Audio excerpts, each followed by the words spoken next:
Otep à tous, bienvenue sur la chaîne des panafricanistes par essence, par conviction et par excellence. Celle des citoyens kémites, par nécessité et obligation de combat. Nous sommes une chaîne qui n'est guidée que par nos ancêtres et rien que par les ancêtres qui appartiennent à l'égrégore du monde noir.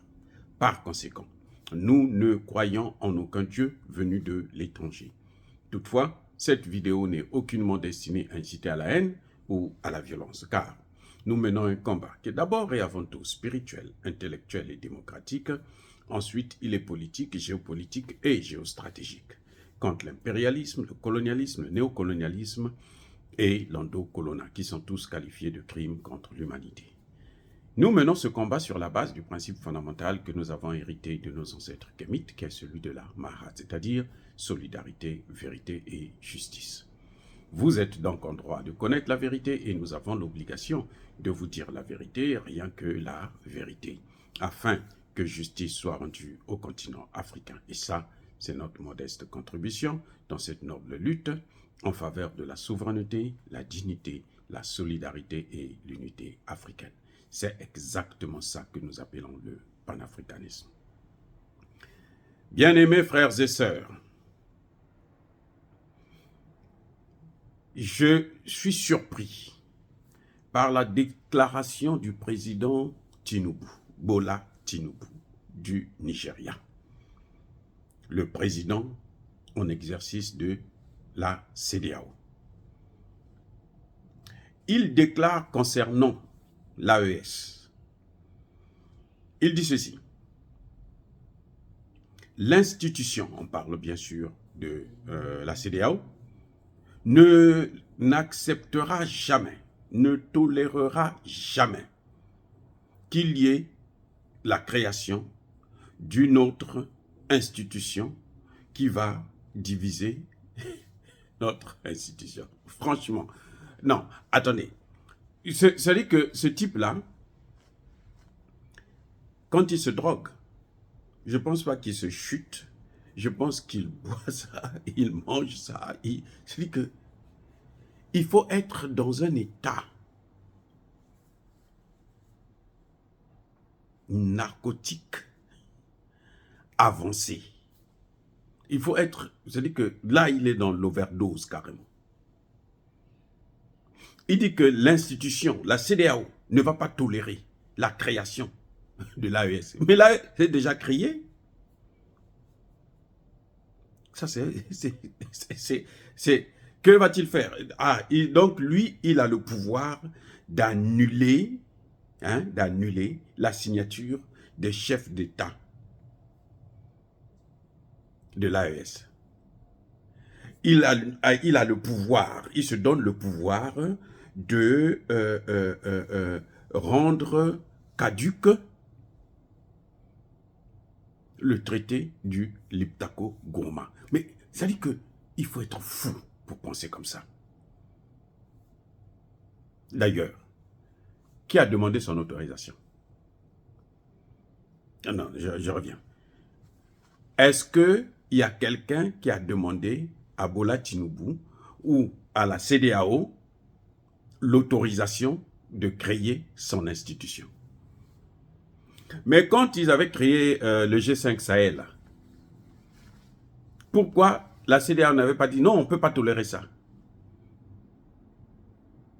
Vous savez pourquoi?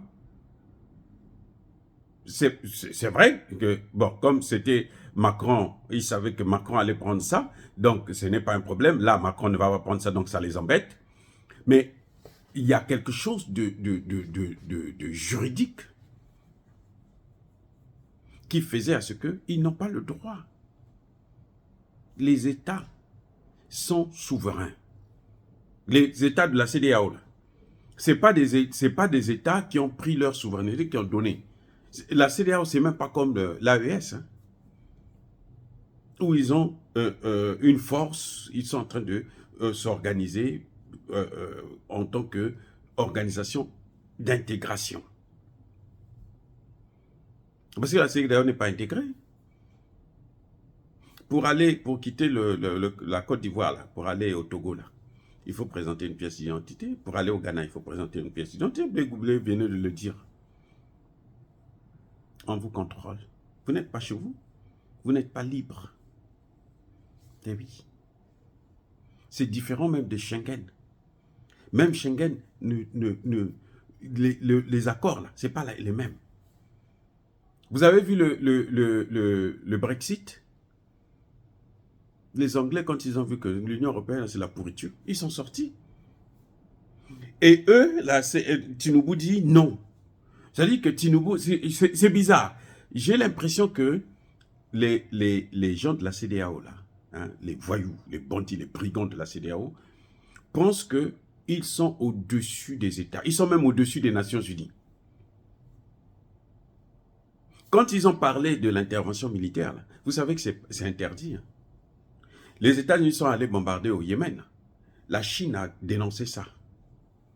Au Conseil de sécurité. La Chine a dit, mais c'est pas ça, ça se fait pas. Et pour un État comme les États-Unis, c'est une honte qu'on vous indexe comme ça. Mais vous parlez des droits, le droit international. C'est vous qui vous passez partout là. Respect du droit international. Vous-même, vous ne respectez pas. Vous êtes des voyous. Bola Tinubu, qui a demandé son avis? Est-ce qu'on a demandé son avis? Vous avez déjà vu Tiani appeler Bola Tinubu, ah, mais grand frère, mais nous, comment on peut faire? Parce que nous, on veut pour nous sortir. Vous croyez que c'est... Non. La CEDEAO, c'est un ensemble des États qui ont accepté de vivre ensemble. Maintenant, ces États-là sont devenus la chose des Occidentaux. La CEDEAO appartient maintenant à l'OTAN. La France, on a vu comment Emmanuel Macron appelle, il dit « Je veux appeler » le président ghanéen à l'époque qui était le président de la CEDEAO. Et puis on va prendre des sanctions. C'est lui qui dit quelles sont les sanctions qu'il faut prendre. Et les sanctions qu'ils ont prises là, contre le Niger, contre le Mali, ce sont des sanctions qui sont contre le droit international. Ça veut dire que c'est comme si à la CEDEAO, il n'y avait pas des juristes. Les magistrats là, de la Cour de justice de la CEDEAO, c'est des bandits. C'est des malades. Ce n'est pas des gens qui sont sérieux, qui sont allés à l'école et qui mettent en pratique ce qu'ils ont appris à l'école. Voilà encore ce genre d'intellectuels qui diminuent, qui dénigrent, qui salissent toute l'intelligentsia africaine. Même eux, ils vont dire à Tiani que non, bon, écoute, parce que tu as pris le pouvoir par la force, donc maintenant, non, mais il y a un problème avec la CEDEAO, avec Tinubu.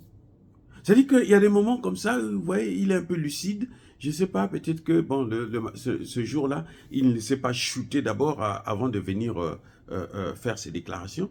Mais il y a des moments où vous sentez qu'il en a pris tellement. Je crains qu'un jour il puisse mourir d'overdose. Nous n'allons pas tolérer ça. La CEDEAO ne va pas tolérer. C'est la CEDEAO qui a demandé l'autorisation de la CEDEAO. Personne, même... Attendez, l'AES, là, ils n'ont même pas demandé l'autorisation des Nations Unies. Ils n'ont même pas demandé l'autorisation de l'Union africaine. Donc, en fait, et où est le problème du Nigeria? Qu'est-ce que le Nigeria perd si 3 États s'associent pour avancer ensemble? Et ils sont dans la CEDEAO, hein, ils ne sont pas sortis de la CEDEAO. Mais ils se disent que non, nous on va former aussi un groupe d'intégration. On va avoir notre propre monnaie. On va assurer notre propre sécurité. Pour tous les 3. Mais on reste quand même dans la CEDEAO. Ils n'ont pas, jusque-là, ils n'ont pas dit nous on sort de la CEDEAO. Dans tous les cas, qu'ils sortent ou qu'ils restent dans la CEDEAO, l'AES n'a rien à voir avec la CEDEAO. Ils n'ont pas d'autorisation à demander à la CEDEAO. Ce qui embête Bola Tinubu, c'est de voir une force, une puissance qui sera supérieure à celle du Nigeria. Voilà le problème. Et parce que aussi, il est redevable à l'OTAN qui ne veut pas perdre le franc CFA de la CEDEAO, hein, plutôt de ces 3 pays, parce que le franc CFA, là, ça alimente non seulement la France, mais ça alimente aussi les États-Unis.